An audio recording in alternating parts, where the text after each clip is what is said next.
Hello everyone, welcome to our sports news channel. I ask that if you are not subscribed to the channel, please subscribe. Leave your like.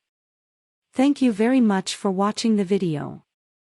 When Joel Embiid caught the ball with 7 seconds to go in Friday night's game at Wells Fargo Center between his Philadelphia 76ers and the Portland Trail Blazers, he had one thing on his mind: get to his favorite spot on the floor, the free throw line area, and get off a clean shot.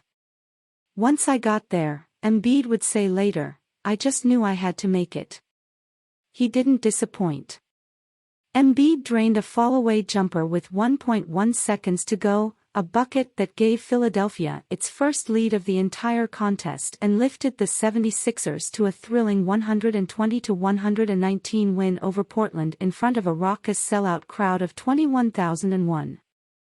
The win, Philadelphia's fifth in 6 games since the calendar flipped to March, came after the 76ers, 44-22, were dominated by the Trail Blazers, 31-36, who led by as many as 21 and never were even tied with Philadelphia until midway through the fourth quarter.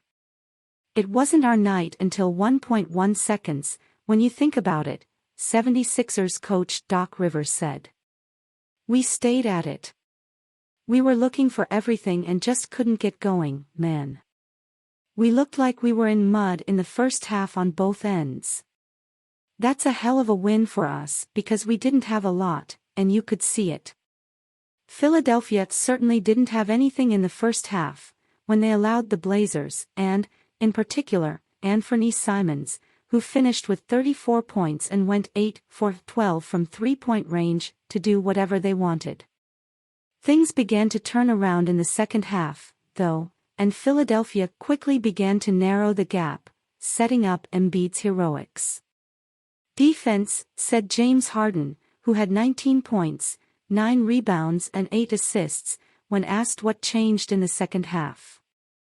"We got some stops. We settled into the game and got stops when we needed to. Not the prettiest win, but we'll take it." Portland, meanwhile, saw a golden opportunity to move up the Western Conference standings slip through its fingers. The Blazers are now in 13th place in the West by themselves, and are 2 losses back of a play-in tournament spot. "It was a good performance," Portland star Damian Lillard said. "We played really well on both ends of the floor. The game felt good, just how we played on both sides. We were on a string defensively. Our presence on the ball. Our presence in the paint, and we gave ourselves a really good chance to win the game. They just made a big-time shot from a big-time player. It wasn't always clear that was going to happen, though." After Philadelphia got the ball back on a Lillard turnover with 20 seconds to go and with the shot clock off, Rivers initially chose not to call timeout and let his players run something. But after Embiid got into an isolation on the right wing and appeared to stumble, Rivers called timeout and drew up a new play. "It was a disaster," Rivers said with a laugh, when asked why he called timeout. "That's what I didn't like. I actually liked it visually. I saw us coming down the floor and I loved how it looked, the spacing, and when he bobbled the ball and crumbled, I knew we had to get a timeout, and then we got a set."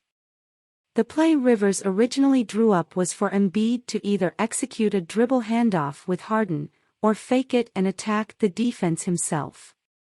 But Rivers credited Harden for making a smart cut away from Embiid, clearing the space Embiid needed to operate, once Embiid caught the ball in a better space than the 76ers anticipated he'd be able to. And that space, the right elbow, was one Embiid spent the entire season planning to utilize in moments just like this.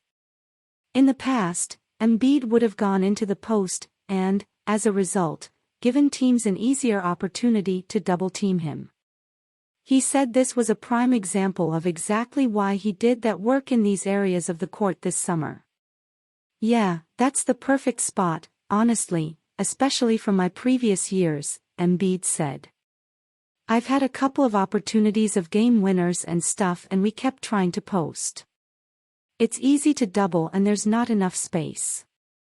But when you get enough in those positions at the nail or the top of the key, the court is wide open because, most of the time, guys don't want to give up threes. So that's been working out pretty well.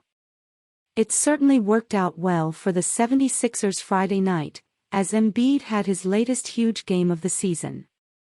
He now has 23 games with 35 or more points this season, tying Shaquille O'Neal in 1999-2000 as the most by a center since then. The only other center to have that many since the NBA-ABA merger is Moses Malone, who had 25 in 1981-82.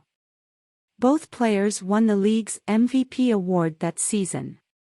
"I'm really just working on my game, honestly," Embiid said when asked about his recent run of form. "Seeing what works and what doesn't. Trying to be aggressive, and getting my guys involved. Like I said, I can be better. I missed a bunch of free throws today, and I had a couple turnovers, especially one down the stretch, so I can always be better." Harden, though, had a more succinct explanation for Embiid's ability to take over down the stretch and carry Philadelphia to the win. "Something that he works on every day," Harden said. "That's why he's MVP of the league this year." What did you think? Leave your opinion. Thanks.